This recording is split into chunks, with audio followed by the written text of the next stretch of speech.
Welcome. Today is Thursday, July 23rd, and this is Pittsburgh Opera's Pull Back the Curtain.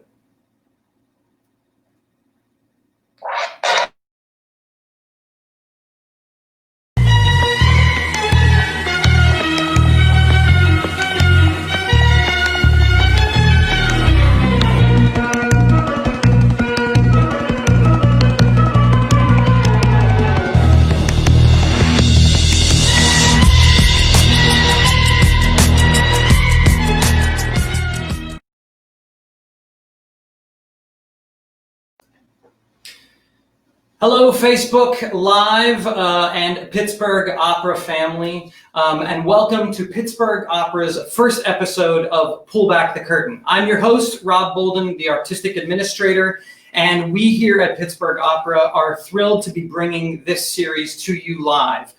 We are not reinventing the wheel, as you can imagine. We are in a terrible time with this pandemic and the social issues that are happening, but we wanted to find an opportunity to join the conversation, to connect with our audience, to embrace our audience and the arts community at large in a way that we can't right now. So this, like so many others, this is our medium. And so if you are joining us, thank you so much and welcome. We are thrilled that you are here with us today. So what is Pull Back the Curtain? We have a limited run series of about 8 or so episodes where we are going to explore some of the aspects of the artistic or of the operatic world that for the casual fan or the aficionado might want to learn a little bit more about. We've got some fun topics. We've got some fun guests coming up. We're really looking forward to reaching out to all of you, hearing from all of you, connecting with all of you in this really terrible time as we are all walking through this together. So that brings us to today, episode 1. We couldn't think of a better way to kick things off than to explore one of the true backbones of Pittsburgh Opera, our resident artist program.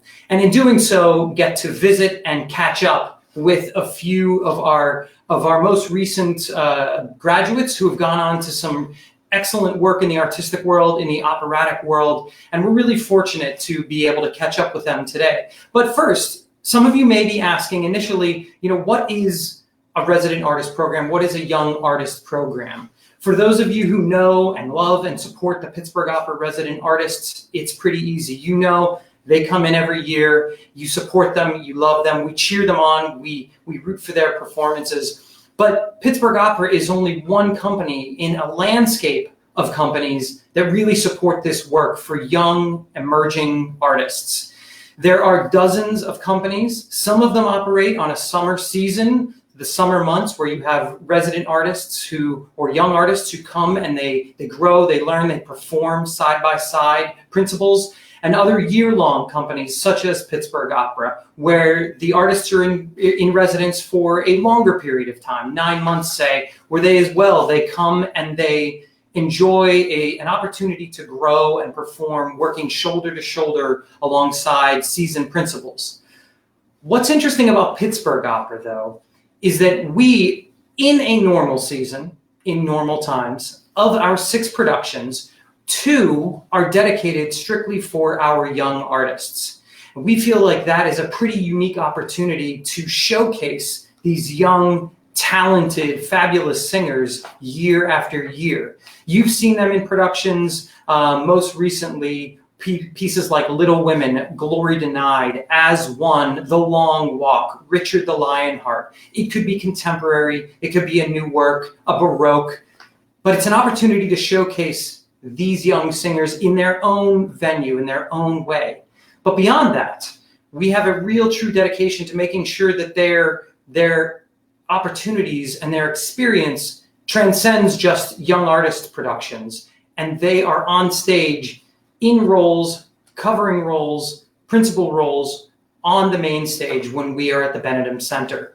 So it's a real privilege to be able to find these artists. For those of you who might be wondering, any typical year at Pittsburgh, we have about 6 singers. And interestingly enough, a few years ago, we inaugurated a stage director position. So we are thrilled that we've been able to support a young burgeoning stage director alongside their young burgeoning operatic singer colleagues, and we've paired them together for the past several years. And in many cases, it's always a thrill to be able to invite these talented artists back, either to direct a production or come back to our main stage. So we aren't here to hear me talk about statistics and the history of Pittsburgh Opera's Resident Artist Program. So without further ado, I'd like to introduce my two guests. Over my shoulder, you can see a couple of posters. The Summer King and Hansel and Gretel are sort of a nod to today's two guests that will be joining me this evening for our chat here. The first is Ashley Fabian, soprano, who was most recently here in the years 2017 to 2019. Those of you who are around saw her in pieces like The Long Walk, covering Adina in The Elixir of Love and singing in the student matinee. Afterwards, David Paul's reimagined Idomeneo, Glory Denied as well. And then also on the main stage, Hansel and Gretel in the role of Gretel. We are thrilled to have her with us here today. And before we bring her on, I thought it might be nice to introduce her with a quick clip from her recent performance of Hansel and Gretel.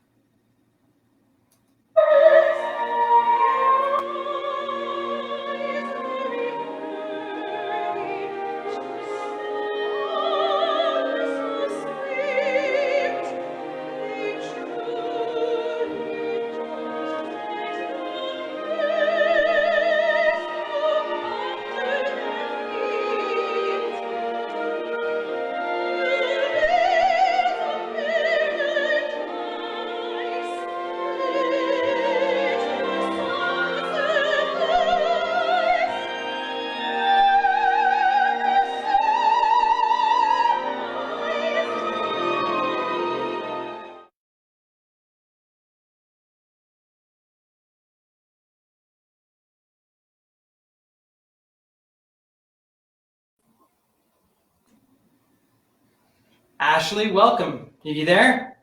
Hi, thanks for having me. Absolutely. It's so nice to see you, and thank you for being here. It's so great to revisit some of those great clips and some of those great performances while you were here at Pittsburgh. You look lovely. It's great to see you. And before we continue, I'm also going to introduce my next guest as well. So we'll bring you both on. My next guest is Brian Vu. You all know him. He was here from 2015 to 2017. He was in productions such as Ricky Ian Gordon and Royce Vavrick's 27. He sang Figaro in The Barber of Seville during the student matinee. He was also part of productions La Traviata, Salome, Riccardo Primo or Richard the Lionheart, As One by Laura Kaminsky, and Little Women by Mark Adamo. We are thrilled to have him here, and as well, we're going to bring him in with a quick clip, so please enjoy as we introduce Brian vocally before we get into the rest of it.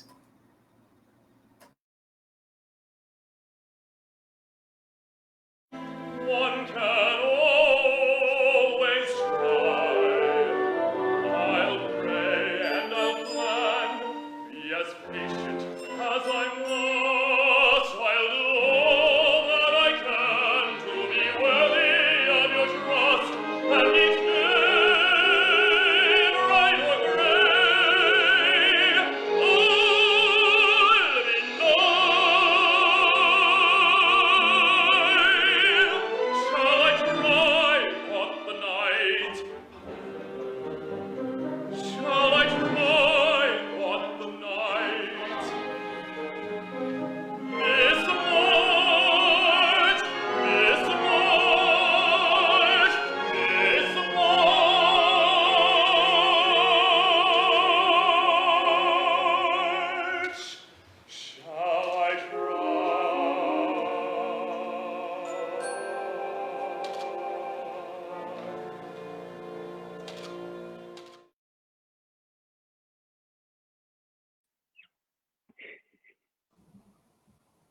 How's it going, everyone?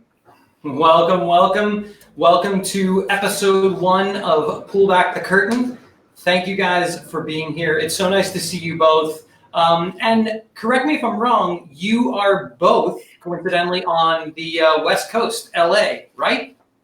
Oh, we both are. Okay. I didn't know that, but That is good to know. Yes, yeah, LA, baby. I forgot to mention that in our pregame that you guys are out in LA, so you're sort of neighbors.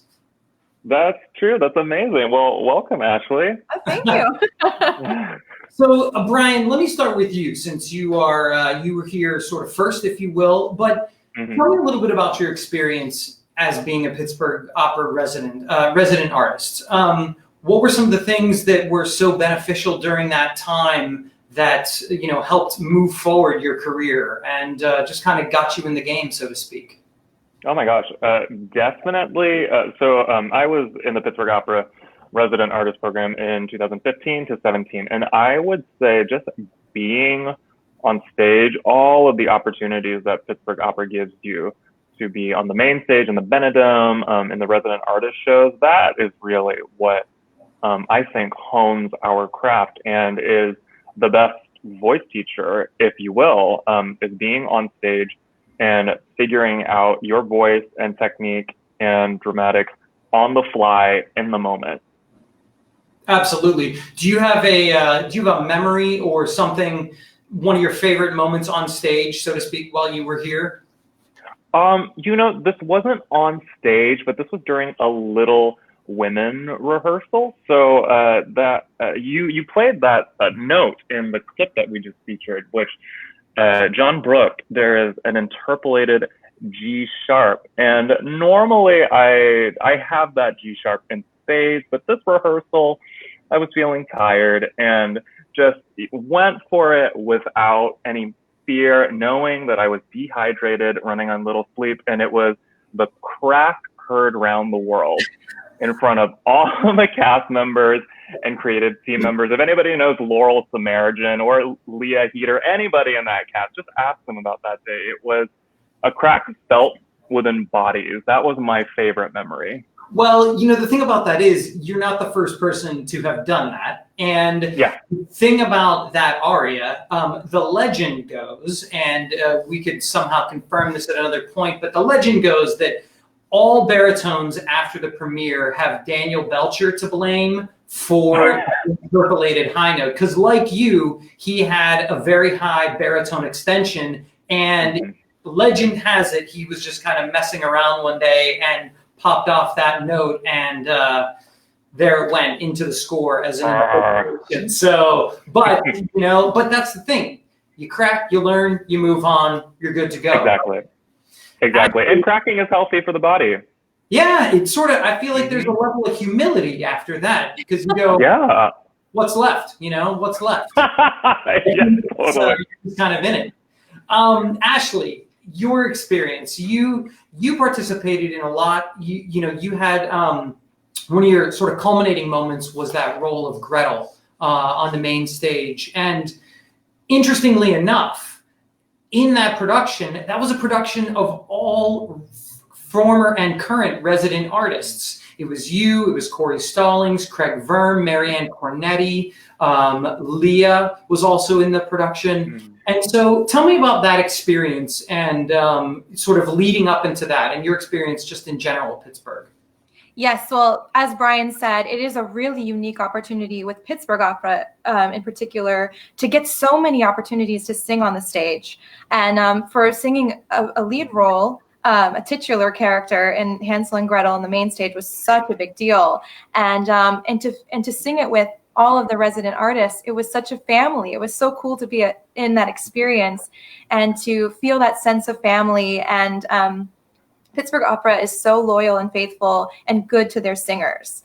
And that's why I think it's so important to support companies like that right now. But yeah, I think just being at Pittsburgh Opera, having that music staff and the administration to support you and to stand up for you and to allow you to focus for 2 years on your craft and your business was just a really special and unique opportunity. Absolutely. Yeah, and you mentioned the music staff. They are a truly unsung trio of piano. I feel lots of people who come here after 1 or 2 years, you can almost see and feel the growth because there's so much coaching that goes on.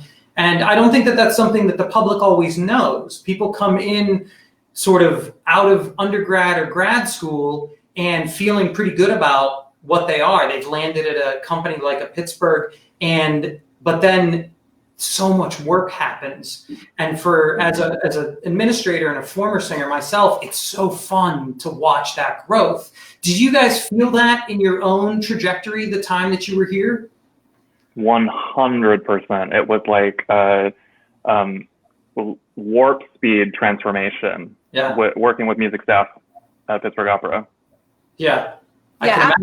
After like 8 years of school, all these teachers telling you, this is what you sing, this is what you do. And then you go into a situation, as a resident artist, and you think, oh, I already know everything, or not necessarily everything, but you have an idea. And then coming into that situation and having brilliant minds shape, the journey that you take was really, really special and humbling. Yeah, I agree. It's fun to watch it all unfold over the time that you all come in and then unfortunately have to depart.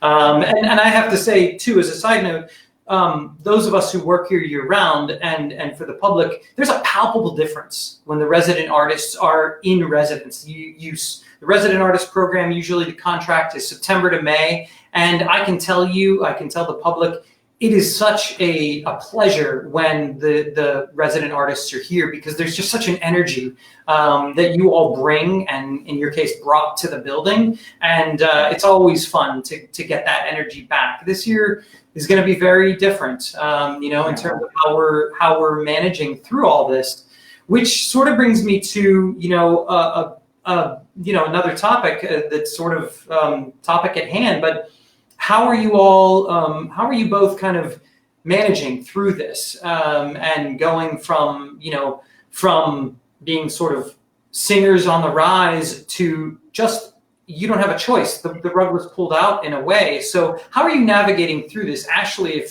what are you doing in terms of keeping that going? Well, it made us all take a step back and reevaluate why we got into this business in the first place. We are used to this exchange of energies between the performers and the audience, and that's been taken away from us now. So going back and really re-examining, okay, the reason I started singing was because it allowed me to express myself and to communicate in ways that I wasn't normally able to do.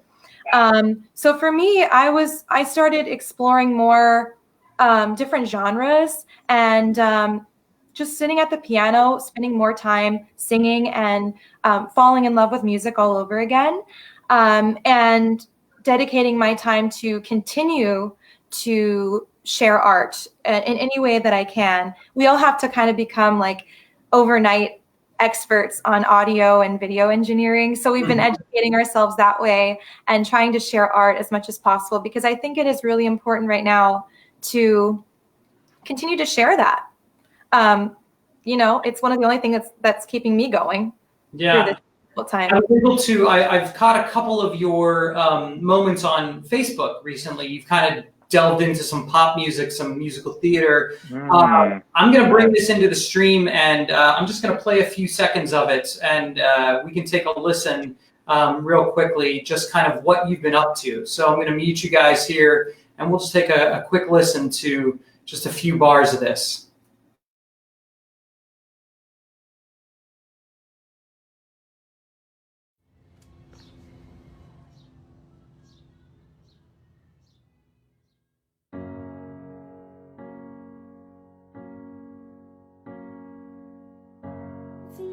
Simple to say that most days I don't recognize me, that these shoes and this apron, that place and its patrons have taken more than I gave them.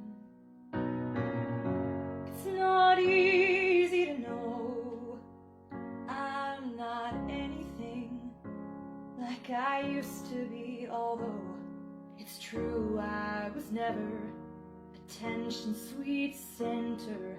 I still remember that girl. Brava. That's gorgeous. Yeah, I could listen to it. I think it's really great, though. You're sort of, in a way, you've got to find those other ways to reach out and fulfill your heart and your soul. Brian, tell us a little bit about your journey, if you will, because having been out of the program a little bit longer, you started to get some traction. I had the pleasure of seeing you as Riff in West Side, which in that musical theater genre, you began to take sort of steps in a way. I saw you dance like nobody's business up at the Real life Dancing with the Stars. But you had multiple engagements there with that particular production, and so. But then obviously, I think that tour, if you will, sort of tapered off before all of the COVID and this pandemic. But again, how does that feel on the heels of all of that when things are sort of clicking along and now we're in this space where we have to sort of reinvent or reevaluate? How did that feel? It was jarring. It was shocking. I mean, I was actually just kind of thinking of my traction as somebody that was sprinting on a racetrack, and then all of a sudden you had to stop running, and that just would send just some negative impact on your body. And that definitely sent a negative impact on my mind. I mean, I think I speak for everybody in the world that has their ups and downs with the world and with the arts industry being shut down. When I say I have had many, many ups and downs with this pandemic. So that national West Side Story opera tour that we like to joke about, as cast members, that had me traveling the country from most of 2018 and tapered off into a full-time opera career again. And I was supposed to be on the road actually from this January through November working. And as we all know, March is when industries shut down and theaters closed. So what have I been doing to stay sane? I think, and let me just jump in just for a second. I think, it's not about, the thing about this for me is that there's so many paths at this point, because in so many ways, this journey is so personal because none of us can be together performing. So in an art form that is so connected and collective, not only the performers, but the audience members, we thrive on sharing that collective experience. Now we're all kind of engaged in this art form or the arts in general on an individual basis. So before you answer, and I didn't want to necessarily totally diverge, but I do think that there's so many individual journeys that people are taking throughout this time. Would you, I don't know if you agree. Yeah, no. It's just like the artist's path. There is no journey that is the same. Every single journey is different. And what matters is you being true to yourself and your own journey. Yeah. Art is such an individual thing. And, I definitely closed up and went hibernating, thinking, feeling like my right to create was taken away, until I was reminded, no, I am an artist. I will always be an artist. And the point of being an artist is to express and to share with audience members and your network. And that really pulled me out of the funk that I was in.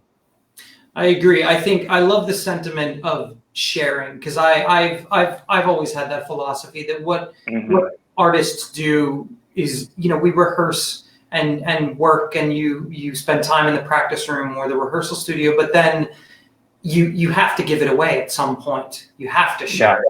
That's the point. Ashley, what do you think about, how do you feel about that as well? Because obviously you've been kind of delving into a couple of other things, in addition to the Facebook presence. And so you just kind of finished up at Des Moines, correct? Yes, I did the virtual season with Des Moines Metro Opera. Tell us a little bit about that. How was that?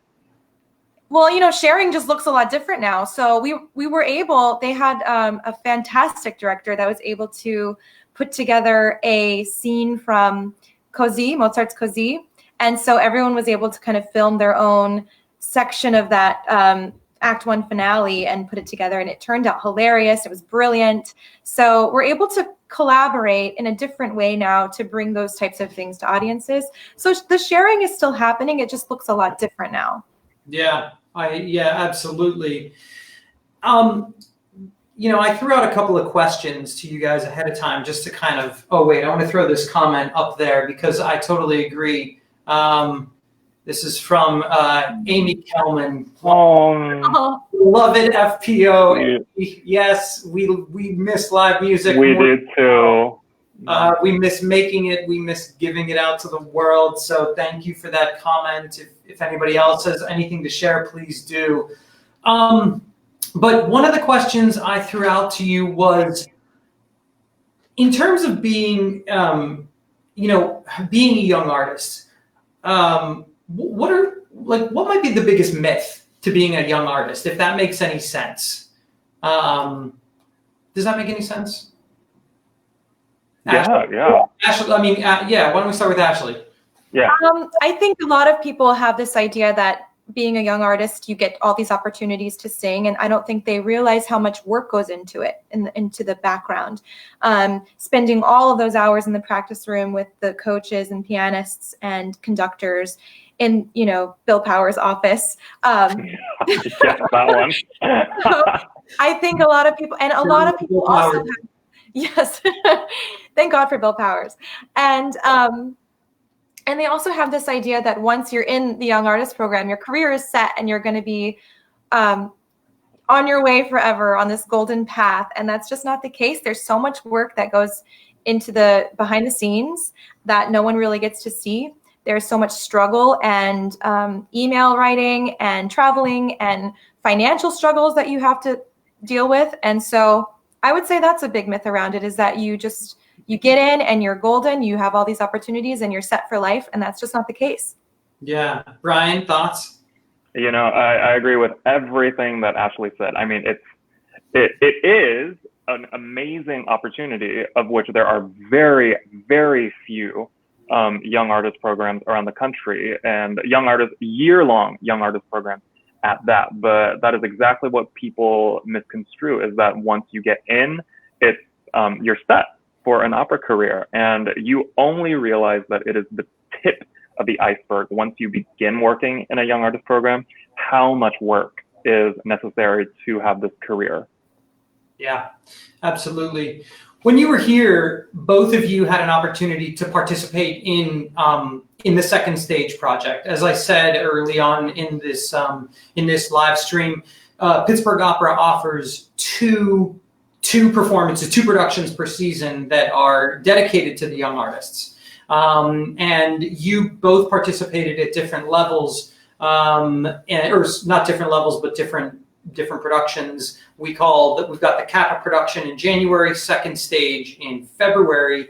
But both of you had integral roles in two pieces: Glory Denied for you, Ashley, and As One, Brian, for you.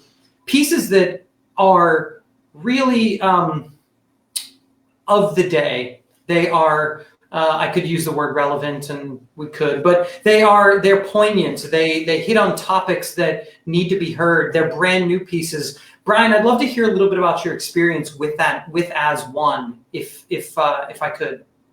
Yeah. So I was Hannah before and Laura Kaminsky's As One in my final year as a Pittsburgh Opera resident artist, and that opera was so revolutionary at the time. I feel like then, I forget when it premiered. It was 2011, 12, 13, somewhere in there. But I feel like it was one of the very first stories of a transgender woman in mainstream opera, if you will. And I feel like at the time, the mainstream media, arts world, classical world, nobody was talking about that until this piece came out. So what an amazing thing to talk about and begin a conversation about the trans experience. And we live in a blessed time now in 2020 where the trans experience is being discussed widely. So that was amazing to be a part of, to put myself into Hannah Before's shoes and to really try my best to embody that trans experience of finding my truth and going after my truth. Yeah, I think that slot, that second stage slot here at Pittsburgh is it's an opportunity because we can explore topics of the day. We can explore topics that are controversial or things that we might not necessarily talk about, which is the beauty of art in general. It's an opportunity to incite a conversation about something and spark thought in a world. And to your point, Brian, now those topics are top of mind, and it really is a golden age to be discussing those things and those topics. And that piece is very special and has gotten a lot of play over the past few years. Ashley, well deserved. Yeah, absolutely. Ashley, you had an opportunity to take part in Tom Chapullo's Glory Denied, which basically outlined the longest held prisoner of war and the effects on family. And again, sort of maybe not every day, but topics that are not discussed every day.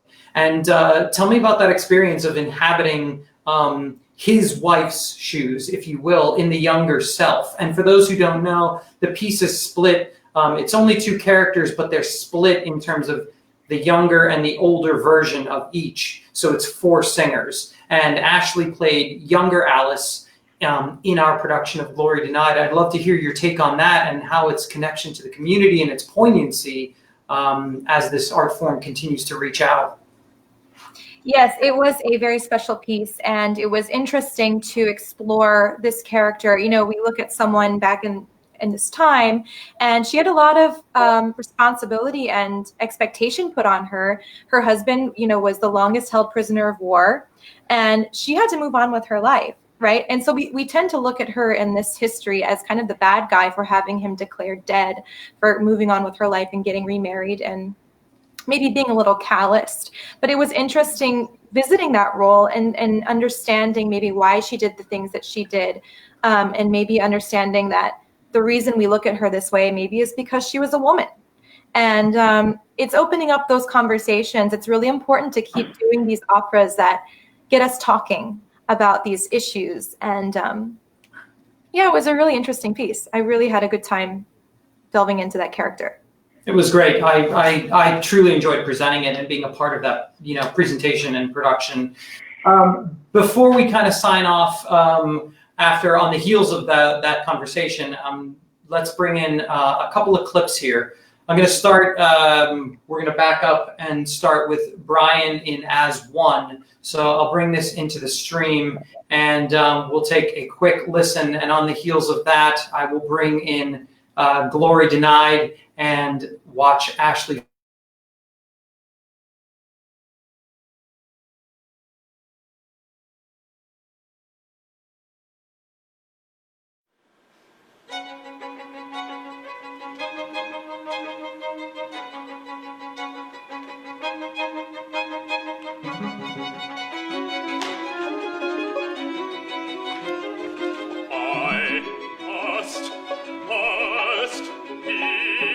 The perfect boy, the fastest, the smartest, the strongest, the best, the perfect boy. I need to out-achieve, out-accomplish, out-perform, outrun, out-scramble, outdo everyone. The perfect boy. Class president, straight A's, star quarterback, honor roll, all of it. Most likely to succeed when the game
bringing you guys all back up after a quick muted pause there. But that was As One, starring Brian Vu, along with other resident artist Taylor Raven that particular year, and Glory Denied, and alongside Ashley was Terrence Chin Loy, Ben Taylor, and Caitlin Godimer.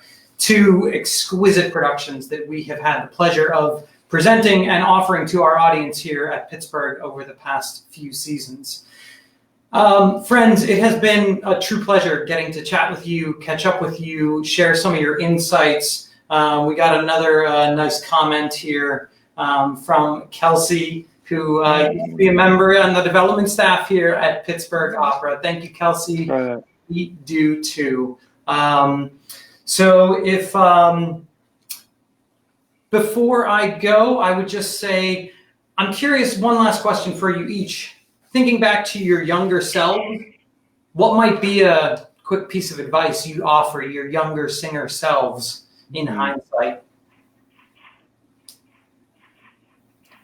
I would say,